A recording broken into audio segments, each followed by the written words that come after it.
Boa noite, meu irmão. Que a graça e a paz de Jesus esteja no seu lar, esteja na sua casa. Que o Senhor esteja fazendo morada na sua residência, em onde você estiver assistindo. Que você abra o seu coração agora neste momento para engrandecer o nome daquele que é digno de todo o nosso louvor. Eu convido você a abrir a sua Bíblia em 1 Crônicas, capítulo 29, versos 11, 12 e 13.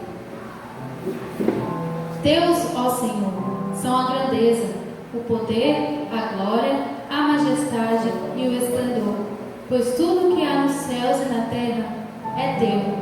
Teu, ó Senhor, é o reino, tu estás acima de tudo. A riqueza e a honra vêm de ti, tu dominas sobre todas as coisas. Nas tuas mãos estão a força e o poder para exaltar e dar força a todos. Agora, nosso Deus, damos-te graças e louvamos o teu glorioso nome. Amém? Que você possa glorificar e adorar a esse Deus que é rico, que é grandioso, que é maravilhoso, que Ele seja exaltado no seu lar neste momento. Eu convido você a fechar os seus olhos. Vamos estar orando a esse Deus grandioso. Ó Pai, glorificado seja o seu nome, meu Deus. Tu estás acima de todas as coisas. Tu estás acima, meu Deus, de todo o universo, meu Deus. Tu és grandioso. Nós não fazemos ideia da grandeza do Senhor. Tu és maravilhoso, meu Deus, e contemplamos, meu Deus, a tua glória, meu Deus. Criaturas, meu Deus, contempladores, meu Deus, do seu Criador. Ó Pai, faça morada agora, meu Deus, na residência desses que está assistindo agora este vídeo, meu Deus, desses que está cultuando ao Senhor, meu Deus. Ó Pai, que o Senhor possa estar, meu Deus, fazendo presença, meu Deus, no lar dos meus irmãos, meu Deus. Ó Pai, que o Senhor venha estar agora, meu Deus, também com o coração deles, meu Deus, e que o Senhor possa estar falando, meu Deus, no seu coração, aquilo que o Senhor deseja que eles, meu Deus, recebam, meu Pai. Ó Pai, é essa oração, Jesus, que eu te faço, em nome de Jesus. Amém. Então glorifique ao Senhor, glorifique a esse Deus majestoso. Amém.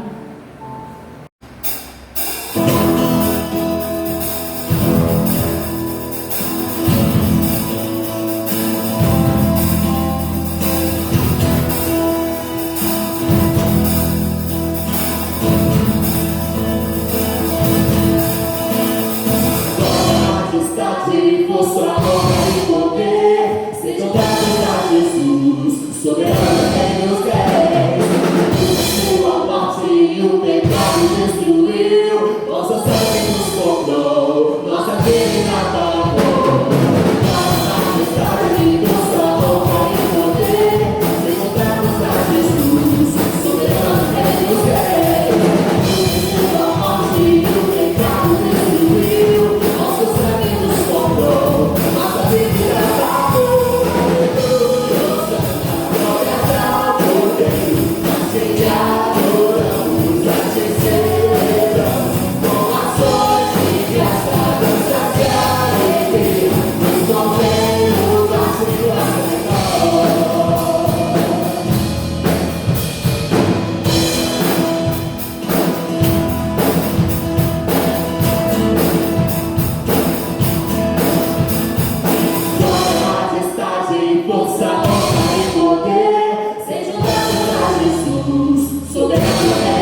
Shalom, meus irmãos, a graça e a paz do Senhor Jesus. Chegamos mais uma quinta-feira, quinta conectados, levando a nossa mente cativa ao Senhor nosso Deus. Tivemos nosso momento de louvor e adoração, e agora chegou o momento da nossa reflexão, de pararmos para ler essa palavra tão preciosa e permitir que o Espírito Santo de Deus venha direcionar a nossa vida, nos envolver por essa verdade plena e absoluta. Queria convidar você, meu querido irmão, a abrir a sua Bíblia, palavra do Senhor nosso Deus, carta que o apóstolo Paulo escreve aos Colossenses. Colossenses capítulo 1, o verso 3 ao verso 17. Acho lindo o livro de Colossenses. É uma carta que eu queria fazer quando nós voltarmos ao nosso culto presencial na nossa igreja nas quintas-feiras. O sermão expositivo de toda a carta. Nessa noite eu queria extrair só alguns versos, o verso 13 ao 17, e trazer ao seu coração uma verdade tão linda, tão plena, tão preciosa, para a edificação do corpo de Cristo. Não sei se você já leu esses versos, porque o livro de Colossenses não é tão conhecido como outras cartas do apóstolo Paulo, Efésios, Filipenses, Romanos, mas Colossenses tem alguns momentos tão sublimes, tão lindos, tão inspirativos, eu queria trazer à existência a sua memória e compartilhar com você essa verdade preciosa. Colossenses capítulo 1, o verso 13 ao verso 17 traz a seguinte verdade bíblica para a edificação dos santos. Olha o que diz essa verdade preciosa. Pois ele nos resgatou do domínio das trevas e nos transportou para o reino do seu Filho amado, em quem temos a redenção, a saber, o perdão dos pecados. Ele é a imagem do Deus invisível, é o primogênito de toda a criação, pois nele foram criadas todas as coisas, nos céus e na terra, as visíveis e as invisíveis, sejam tronos ou soberanias, poderes ou autoridade. Todas as coisas foram criadas por Ele e para Ele. Ele é antes de todas as coisas. Nela tudo subsistir. Queria orar com você nessa noite.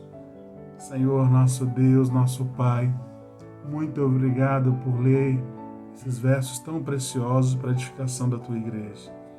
Obrigado a Deus, porque até aqui o Senhor tem nos ajudado e nos sustentado. Deus, nós te pedimos que o Senhor venha receber o nosso culto. Nosso culto não é aos homens, o nosso culto é ao Senhor. Nós queremos apresentar o nosso culto racional, o nosso culto pleno de todo o entendimento da grandeza de quem Tu és. Obrigado pelos louvores entoados pelos nossos irmãos que nos abençoaram nessa noite para a edificação da Tua igreja local. Obrigado porque o Senhor nos deu a oportunidade de compartilharmos essa reflexão por essa plataforma, por essa maneira da Tua igreja continuar caminhando e prosseguindo ao conhecer o Senhor nosso Deus. Fale conosco por essa verdade preciosa, edifica o Teu povo, é o que eu te peço no Teu precioso nome, no nome de Cristo Jesus. Amém. Gostaria de compartilhar um tema com você, meu irmão. Jesus nos libertou. Esse Cristo me libertou e te libertou. Somos libertos, somos transformados. Então Jesus, Ele é aquele que me libertou de todo um jugo, de toda uma opressão, de tudo aquilo que me prendia. Mas às vezes nós entramos em algum dilemas. Eu não sei se você já entrou, às vezes, alguém te questionando sobre a grandeza desse Cristo, a majestade desse Senhor. Porque o que será que as pessoas pensam sobre esse Jesus que professamos? Desse Senhor Jesus que nós anunciamos com poder e com glória e majestade. Temos pregado nossos cultos de domingo sobre os milagres de Jesus. A grandeza desse nome que está acima de todos os nomes. Mas o que os homens dizem a respeito desse Cristo, do senhorio de Cristo Jesus, da majestade desse Senhor pleno que reina e que governa todas as coisas? Os muçulmanos pregam que Jesus Cristo foi apenas um grande profeta. Se você for conversar com um muçulmano, ele não vai negar a existência do Cristo, mas vai ver ele como um dos profetas, mas uma figura passageira que não teve tanta expressão como tantos outros que influenciaram o seu tempo e a sua história de vida. Os espíritas ensinam que Jesus Cristo é apenas um espírito iluminado, mas não conseguem afirmar ele como pleno Cristo vivo, Deus Todo-Poderoso. Quando você conversa com o testemunho de Jeová, eles dizem que Jesus foi o primeiro a ser criado e não um criador, mas relata ele como uma criação. E aí você entra talvez nesses embates, talvez de pensamentos, de momentos adversos, mas quem é o Senhor Jesus? Quem é esse Cristo que Paulo escreve aos Colossenses com tanta ternura e com tanto carinho? O apóstolo Paulo fala sobre Jesus não como na grandeza de uma figura passageira, mas como eterno e soberano. Para Paulo, ele fala sobre Jesus na obra da redenção e na obra da criação. Ele afirma que Jesus ele está tanto na obra da redenção, mas como na criação de todas as coisas, que ele faz parte de tudo, da grandeza de tudo que foi criado. E ele pode nos trazer como entendimento o seguinte princípio. Primeiro ponto, Deus nos libertou do império das trevas. Existe um império de trevas. Paulo relata que a nossa luta não é carnal, mas ela é espiritual. Nossa luta é contra principados e potestades, dominadores. Há um reino de trevas que está ao nosso derredor, porque a palavra nos afirma que o diabo está ao nosso derredor como um leão querendo nos devorar, porque ele veio para matar, roubar e destruir. Vivemos uma batalha espiritual continuamente, porque é um reino de trevas. Mas esse reino de trevas que nos leva não somente a entender esse jugo que Satanás se revela a muitas pessoas, mas também como uma escravidão, o princípio de um jugo do pecado, da mentira, do engano, da condenação eterna. Nesse momento que vive muito sofrimento, uma pessoa que é opressa por esse jugo de Satanás, ele vive fora do temor a Deus. E princípios que levam a fora da grandeza de quem é Cristo, onde entra o pecado, entra a mentira, o engano, aquilo que fere a santidade de Deus, a grandeza do nosso Deus. O reino das trevas é o reino de rebelião contra Deus. É o reino de querer se rebelar contra o Criador, com tudo o que ele fez. Assim aconteceu no coração de Lúcifer. Ele desejou, ele cobiçou o trono, ele se rebela contra a grandeza de Deus. Esse é o reino que se volta contra aquele que criou todas as coisas. O reino das trevas é um princípio de rebelião. Se voltar contra aquele que criou todas as coisas. O homem não pode libertar a si mesmo do império das trevas. Olha o que declara o verso 13. Pois ele nos resgatou do domínio das trevas e nos transportou para o reino do seu Filho amado. Quem nos resgatou? Cristo Jesus. Quem nos transportou? Cristo Jesus. É Ele que nos libertou, Ele que nos resgata, Ele que nos traz do reino das trevas e nos leva para o reino da luz. Nós não temos força por nós mesmos. Nós dependemos dessa ação divina, dessa graça, desse amor imerecido sendo revelado a nós. O homem sem Cristo é prisioneiro do império do pecado, da escravidão, mas Cristo é o único que pode nos resgatar, nos libertar, mudar a nossa história de vida. Deus deu seu Filho para cumprir esse papel na nossa vida. O único que pode nos libertar desse império das trevas é Jesus. Ele tem esse poder de nos libertar de todo o jugo de Satanás. A libertação vem por meio da graça revelada em Cristo Jesus, na nossa história de vida, e não do homem, não pelo meu desejo, pela minha vontade, mas é Cristo em mim que muda a minha história. O poder das trevas não pode ser quebrado pela força humana, mas somente pela ação divina, o mover da glória de Deus, o manifestar da plenitude de Deus sobre a nossa história de vida. É lindo quando você vê uma pessoa que já passou pelo lamaçal do pecado, talvez no alcoolismo, no princípio da embriaguez, e Deus muda a história de um alcoólatra a um homem lúcido, consciente em todas as suas ações, de uma pessoa que andou por caminhos tenebrosos, pelas drogas, e de repente se torna limpo, liberto, transformado. E ele diz, foi Cristo que me libertou. Foi o Senhor que mudou a minha história. Ele me tirou de um reino de escravidão do pecado e hoje eu sou livre, porque o Senhor que me libertou. Esse é um dos momentos mais lindos do agir de Cristo na vida do homem e na nossa história de vida. Jesus, esse tem o poder de libertar os cativos e oprimidos, de mudar a história. Em segundo lugar, Deus nos transportou para o reino do seu Filho amado. Deus abriu os nossos olhos, tirou a corrente que nos prendia e nos fez sair para a liberdade. Somos livres. Somos livres, irmãos. Nós não estamos mais debaixo de um jugo. Foi em amor essa libertação. Foi um demonstrar desse Deus perfeito que abriu a nossa psique, a nossa mente. Nós compreendemos plenamente quem é esse Cristo perfeito. Nosso coração se tornou enamorado por Cristo Jesus. Porque foi uma obra de amor. Foi uma obra de transformação, de graça, de bondade. Nós fomos envolvidos por esse grande amor e impactados por essa graça divina desse Senhor nosso Deus. Deus não apenas nos tirou da região da morte, de um princípio de escravidão, mas como também nos transportou para um reino de luz, reino do seu Filho, reino de amor. Nós não andamos mais na escuridão, nós andamos na luz. Cristo é a luz, Ele é aquele que nos conduz, Ele é o sol da justiça, Ele é aquele que nos envolve dia após dia, nos capacitando. Através da obra de Cristo, o diabo perdeu na nossa história de vida. Ele não tem mais como nos prender, somos livres. Somos livres para adorar ao Senhor, para ter uma vida digna, um princípio que glorifica a Deus. Paulo ele coloca no verso 14 uma verdade tão preciosa, a edificação do corpo de Cristo. E aqui temos a redenção e saber o perdão dos pecados. Cristo nos perdoou. Somos perdoados, não há mais condenação sobre nós. Ele já nos restaurou, já nos limpou, nos purificou. Deus nos redimiu por meio do seu Filho amado.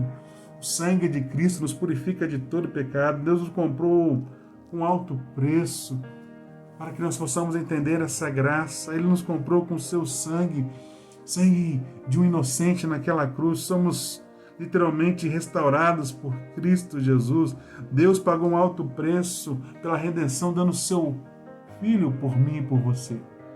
Por esse Deus perfeito e majestade.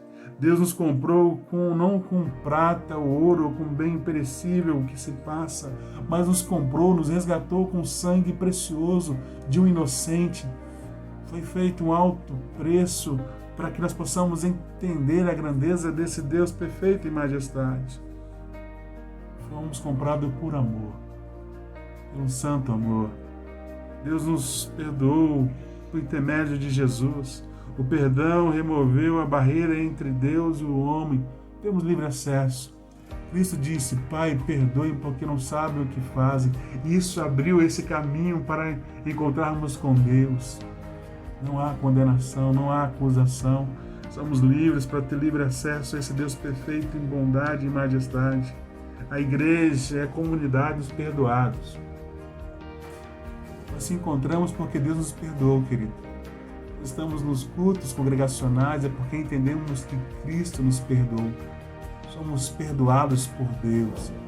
Nós entendemos o que é esse perdão, essa graça. Só a gente perdoada, pessoa que vive esse perdão, pode entrar numa eternidade. Porque aqueles que foram perdoados conseguem perdoar. Consegue entender o que é essa graça. Quando o filho peca contra os pais, não deixa de ser filho. E isso é tão lindo, porque o filho pode nos fazer perder, às vezes, a nossa harmonia, deixar nervoso, aborrecido, triste, chateado. Mas filho não deixa de ser filho, continua sendo filho. Ele só pode viver o momento de perder a comunhão com o pai, a liberdade no momento, mas nunca perde a filiação. Seu filho é seu filho permanente. Filho que você teve, filho que você adotou de coração, é seu filho e nunca vai deixar de ser filho. Deus, porém, nos perdoou de todos os pecados presentes, passado e futuro. Fomos perdoados plenamente, Ele já nos perdoou. O pecado é um acidente, porque eu entendo que a graça do Senhor é muito mais preciosa do que viver no pecado. Entender a grandeza desse Deus perfeito, de tanto esplendor e majestade. E aí eu queria compartilhar um quinto ponto. Jesus Cristo é a expressão visível do Deus invisível.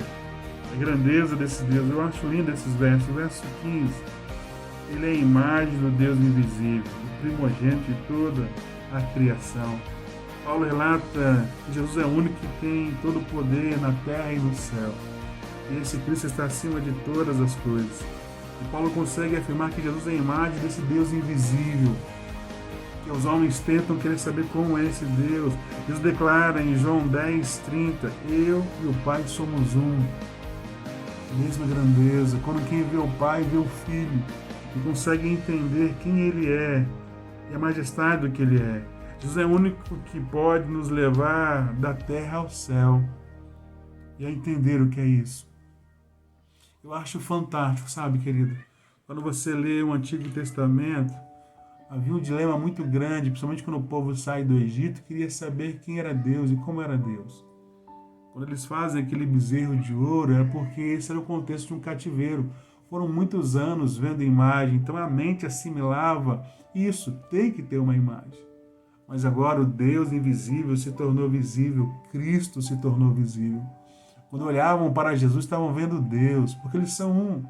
Esse Deus agora se tornou matéria, grandeza e majestade, e eles ficavam maravilhados com o cuidado de um Cristo que curava e libertava, mas agora, aquilo que era o desejo do Antigo Testamento se faz visível no Novo Testamento.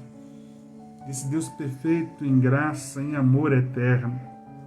E aí, queridos, Jesus tem a mais alta grandeza na história da criação.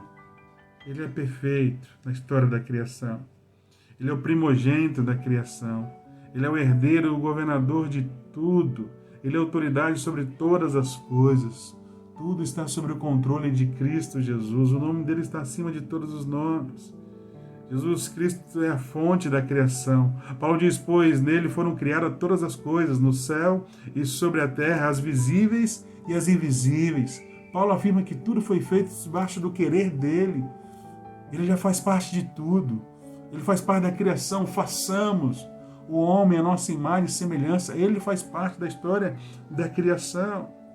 O mundo físico foi criado por ele e também o mundo espiritual. O universo tem a grandeza, a finalidade de render todo louvor e honra e glória ao nome de Cristo Jesus, nome que está acima de todos os nomes. Diante dele todo joelho deve prostrar nos céus, na terra e debaixo da terra e confessar que Jesus Cristo é o Senhor para a glória de Deus. Cristo é independente da criação, maior de toda a criação. Assim Paulo caminha para uma conclusão no verso 17. O apóstolo Paulo diz, ele é antes de todas as coisas. Jesus é antes de todas as coisas, tanto em tempo como em importância. A história define a história da igreja como antes e depois de Cristo. Que há esse Cristo perfeito que se revelou aos homens. Jesus é antes de todas as coisas, tanto em tempo como em importância. Precioso esse Cristo que adoramos. Jesus não foi criado, Ele é o Criador de todas as coisas. O testemunho de Jeová está profundamente equivocado. Ele é o Criador de todas as coisas. Ele não tem origem, Ele é a origem de todas as coisas. Ele, meu irmão, Ele é o meu resgatador. Ele é o seu resgatador. O Senhor Jesus é o nosso resgatador. Sabe quando nós podemos concluir esse texto do apóstolo Paulo? Obrigado, Jesus, porque o Senhor me tirou do reino das trevas e me trouxe para o reino da luz em santo amor. Cristo, Ele é especial para a história da igreja, Ele é importante para a nossa história de vida, Ele é o motivo de nós se reunirmos, porque Ele é o resgatador dessa igreja.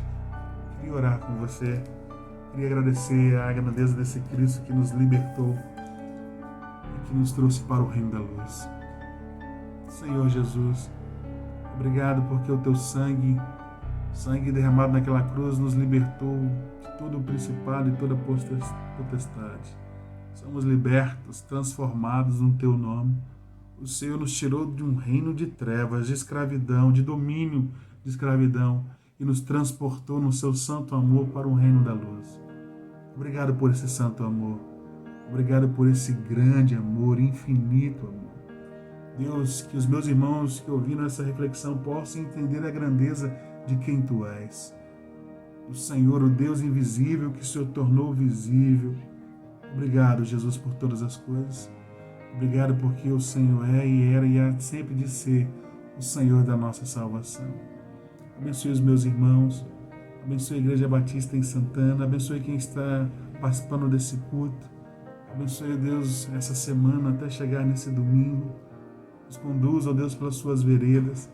Nos dê uma noite abençoada, que os meus irmãos possam descansar no Senhor e ir para o trabalho nesta sexta-feira em paz, em bênção na Tua presença. Guarda os meus irmãos, é o que eu te peço. No nome do Senhor Jesus. Amém. Que Deus te abençoe. Fique na graça e na paz do Senhor Jesus. Shalom.